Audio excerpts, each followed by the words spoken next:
India में इतने अमीर लोग होने के बाद भी आखिर इतनी गरीबी क्यों है? ये कैसी गरीबी है जो गवर्नमेंट की इतनी सारी फ्रीबी स्कीम, पॉलिसीज और एफर्ट्स के बाद भी जाने का नाम नहीं ले रही? आपके टैक्स का पैसा कहाँ जा रहा है? और कहीं सरकार आपके पैसे को वेस्ट तो नहीं कर रही?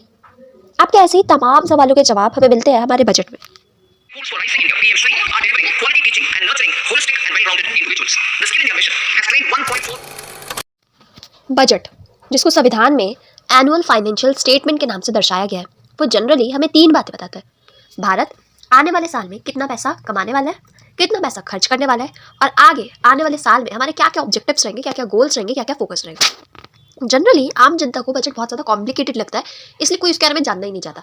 लेकिन मेरी मानो तो हर इंसान को, स्पेशली हर वो इंसान जो टैक्स पे कर रहा है, और आज के टाइम में हर कोई टैक्स पे कर रहा है, अगर कुछ भी नहीं, इनकम टैक्स नहीं तो आप लोग जीएसटी तो पे कर ही रहे, तो हर इंसान का बजट को जानना, बजट को समझना बहुत जरूरी है, ताकि आप ये पता लगा पाओ कि सरकार आपके पैसों को कहाँ किस तरह एफिशिएंटली यूज़ कर रही है, आने वाले साल में सरकार आपके लिए क्या पॉलिसीज लाने वाली है।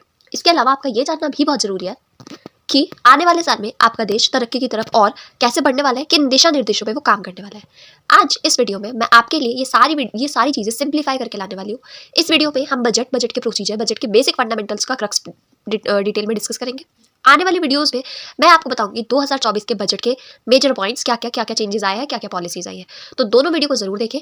लेकिन उससे पहले अगर आप इस चैनल पर नए हैं, ये वीडियो आपको जरा सी भी हेल्पफुल लग रही है, जरा सी भी काम की लग रही है, तो वीडियो को लाइक करना, चैनल को सब्सक्राइब करना और इसको अपने दोस्तों के बीच में शेयर करना बिल्कुल भी ना भूलें। इससे आपका तो कुछ नहीं जाएगा, पर आपके छोटे से एफर्ट से हमें बहुत ज़्यादा मोटिवेशन मिलेगी। तो चलिए वापस आते हैं अपने इस मुद्दे पे, जो था बजट। सबसे पहले हम डिस्कस करेंगे बजट बनने का प्रोसीजर, बजट कैसे तैयार किया जाता है, ये पूरा प्रोसेस स्टार्ट कहाँ से होता है, कैसे स्टार्ट होता है। जनरली जिस साल बजट आना होता है उसका काम उससे 1 साल पहले ही शुरू हो जाता है।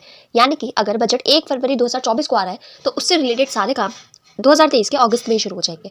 बजट बनाने के लिए सबसे पहले फाइनेंस मिनिस्ट्री एक सर्कुलर निकालती है और बाकी सारी मिनिस्ट्रीज को एक एक एस्टीमेट देने को कहती है कि आने वाले साल में आपको कितने पैसे चाहिए होंगे। फिर ये सारी मिनिस्ट्रीज अपने अपने एक्सपेंसेस को देखते हुए और अपने अपकमिंग प्रोजेक्ट्स के खर्चे उसमें ऐड करते हुए इसे आगे भेज देती है। इसके बाद फाइनेंस मिनिस्ट्री खुद भी एक एस्टीमेट निकालती है कि आने वाले साल में जीडीपी कितनी ग्रो करेगी। फिर ये दोनों ही फिगर्स टॉप ऑफिशियल्स के पास पहुंचते हैं एंड आफ्टर अप्रूवल बजट का काम स्टार्ट होता है। बजट का डिसीजन अलग अलग स्टेक होल्डर्स की कंसिडरेशन के बाद ही फाइनल किया जाता है और फिर इसे पीएम मोदी के साथ, मेरा मतलब है कि अभी पीएम मोदी है इसलिए इसे पीएम के साथ डिस्कस किया जाता है। ये डॉक्यूमेंट पार्लियामेंट में भले 1 फरवरी को प्रेजेंट किया जाता हो, लेकिन उससे पहले इसे बिल्कुल ही कॉन्फिडेंशियल रखा जाता है, क्योंकि अगर बजट से रिलेटेड कोई भी इन्फॉर्मेशन लीक हो गई तो ये मार्केट के लिए बहुत ही ज़्यादा खतरा हो सकती है। कैसे खतरा होगी वो मैं बताती हूँ। अगर आपको पहले ही पता चल जाएगा कि आने वाले साल में सरकार कहाँ कहाँ पे इन्वेस्ट करने वाली है, कहाँ कहाँ पे खर्चा करने वाली है, तो लोग उसी हिसाब से अपने इन्वेस्टमेंट को डिसाइड करेंगे और जिसकी वजह से मार्केट क्रैश होती हुई दिखाई देगी और बहुत ज़्यादा क्राइसिस की सिचुएशन भी उत्पन्न हो सकती है। इसलिए ये सारी इन्फॉर्मेशन कॉन्फिडेंशियल रखी जाती है और लोगों को, जिन लोगों ने बजट में सहयोग दिया होता है, उन लोगों को एक जगह पे लॉक रखा जाता है। ये तो हम सब जानते हैं कि बजट हर साल 1 फरवरी को आता है, पर हम में से बहुत कम लोग ये जानते होंगे कि उससे 1 दिन पहले आता है हमारा इकोनॉमिक सर्वे। इकोनॉमिक सर्वे उतना ही इंपॉर्टेंट है जितना बजट है। जैसे बजट हमें ये बताता है कि आने वाले साल में क्या क्या होने वाला है, उसी तरह इकोनॉमिक सर्वे हमें ये बताता है कि पिछले साल में हमने क्या क्या करा, बजट के हिसाब से हम कितना चल पाए, हमारी अचीवमेंट्स क्या थी। ये हमें ये भी बताता है कि लास्ट ईयर क्या काम कैसे हुआ, इन्फ्लेशन, फॉरेन ट्रेड, हमारे डेट, ये सारी बातें हमें इकोनॉमिक सर्वे में पता चलती है। तो एक आम नागरिक के लिए इकोनॉमिक सर्वे देखना भी बहुत ज़्यादा जरूरी है। Word to word, line to line जाना नहीं जरूरी होगा, पर एक उसका क्रक्स पता होना चाहिए आप लोगों को। अब वापस आ जाते हैं बजट में। बजट की अनाउंसमेंट की बात करते हैं। इसके 2 पार्ट होते हैं, बजट स्पीच एंड अनाउंसमेंट्स और दूसरा पार्ट अकाउंट्स। अकाउंट्स बहुत ही ज़्यादा इंपॉर्टेंट पार्ट माना जाता है। इसमें भारत के लिए एक रोड मैप अनाउंस किया जाता है कि आने वाले टाइम में भारत किस दिशा में कैसे कैसे किन फुट स्टेप्स में काम करने वाला है। अब अनाउंसमेंट की बात करें तो इसके भी 2 पार्ट है, जनरल और स्पेसिफिक।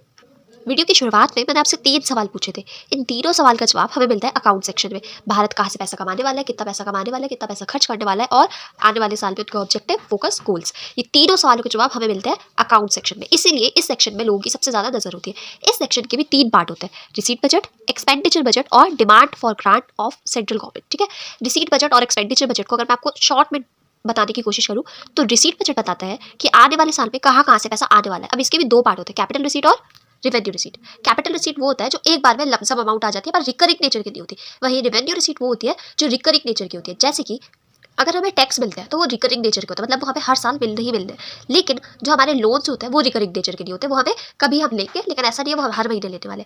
इसी तरह एक्सपेंडिचर बजट में भी होता है, उसके भी 2 पार्ट होते हैं, रिवेन्यू एक्सपेंडिचर और कैपिटल एक्सपेंडिचर। रिवेन्यू एक्सपेंडिचर वो खर्चे होते हैं जो हमें हर साल करते हैं, जैसे कि पेंशन का खर्चा या फिर स्कीम्स का खर्चा, सब्सिडीज का खर्चा, ये रिकरिंग नेचर का होता है। लेकिन जो कैपिटल एक्सपेंडिचर होता है, यानी कि एक बार में डैम बना देना, एक बार में एयरपोर्ट बना देना, तो वो खर्चे जो साल में बार बार होने वाले हैं, रिकरिंग नेचर के, वो हो जाएंगे हमारे रिवेन्यू एक्सपेंडिचर। तो और जो हमारा एक बार में होने वाला खर्चा है वो हो जाएगा हमारा कैपिटल एक्सपेंडिचर। थर्ड पॉइंट जो था demand for grants for central government, ये हमें बताता है कि किस किस मिनिस्ट्री ने किस किस काम के लिए कितना पैसा कैसे कैसे डिमांड करा है। अब तक आपको एक बेसिक ओवरव्यू तो मिल गया होगा कि बजट कैसे बनता है और लोग कैसे काम करते हैं इसको बनाने के लिए, लेकिन इसको लागू करने के लिए पार्लियामेंट का अप्रूवल बहुत ज़रूरी है। बजट तब तक किसी काम का नहीं जब तक पार्लियामेंट उसे अप्रूव ना करे। भारत हर साल एक डेफिसिट बजट बनाता है क्योंकि हमारी इनकम हमारे एक्सपेंडिचर से बहुत ही ज़्यादा कम है, और ये डेफिसिट बजट का गैप सरकार पूरा करती है लोन्स के थ्रू। हमारे पैसे गवर्नमेंट कहाँ कैसे खत्म करी है, ये कैसे खर्च करी है और हमारे लिए क्या क्या चीज़ें लाने वाली है, इन सबको जानने के लिए एक बेस्ट सोर्स है बजट।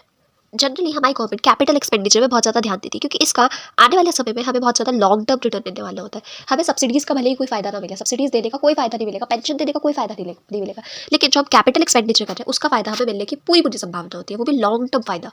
जैसे सरकार ने एक स्टेडियम बना दिया, अब हर साल जब वहाँ पे मैच कराने के लिए बीसीसीआई उसे रेंट पे लेगा तो उसका रेंट आने वाला है, तो इससे हमें एक लॉन्ग टर्म फायदा मिला ना। कहते हैं कि 1 रुपये की कैपिटल एक्सपेंडिचर पे हमें लगभग 2.5 रुपीज़ का रिटर्न मिलता है। लेकिन इंडिया की मेन प्रॉब्लम क्या है पता है आपको? इंडिया में लोगों को टैक्स से बचने का बड़ा शौक है, लोग टैक्स पे ही नहीं करना चाहते। इंडिया का टैक्स बेस बहुत ज़्यादा कम है।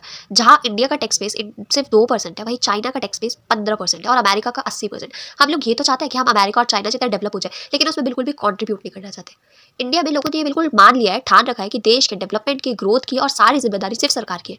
लेकिन जनता किसी भी देश का एक बहुत इंपॉर्टेंट पिलर होती है। जब तक हम सरकार का साथ नहीं देंगे, सरकार के साथ कॉपरेट नहीं करेंगे, इंडिया डेवलप नहीं हो पाएगा। इसलिए बैठे बैठे सिर्फ सरकार को क्रिटिसाइज करना और सरकार ये क्यों नहीं कर रही, वो क्यों नहीं कर रही, ये करने के अलावा एक अवेयर नागरिक होने के नाते हमारा ये फर्ज बनता है कि हम एक तो अपने टैक्स से ना बचे, अपने टैक्स दे टाइम से दे, उसके अलावा गवर्नमेंट को सपोर्ट करें, गवर्नमेंट के साथ कदम से कदम मिला के चले। आशा करती हूँ वीडियो आपके लिए हेल्पफुल रही होगी। इस वीडियो में काफ़ी ग्लिचेस थे, कई बार मैं अटकी due to cold and various issues, पर थैंक यू सो मच आप वीडियो में एंड तक टिके। मैं एश्योर करती हूँ कि आने वाले वीडियोस भी आपके लिए फ्रूटफुल रहेंगे और मेरे को लगता है कि ये वीडियो भी आपके लिए वर्थ रही होगी। अगर आप बजट की हिस्ट्री जानना चाहते हैं तो मैं डिस्क्रिप्शन में एक लिंक दे रही हूँ, आप उस वीडियो के थ्रू बजट की हिस्ट्री जान सकते हैं। और अगर आप इस बजट का जो इस साल बजट आया है उसके बारे में और डिटेल में जानना चाहते हैं कि इस साल क्या क्या चीज़ें आई है, तो मुझे कमेंट करके ज़रूर बताएं।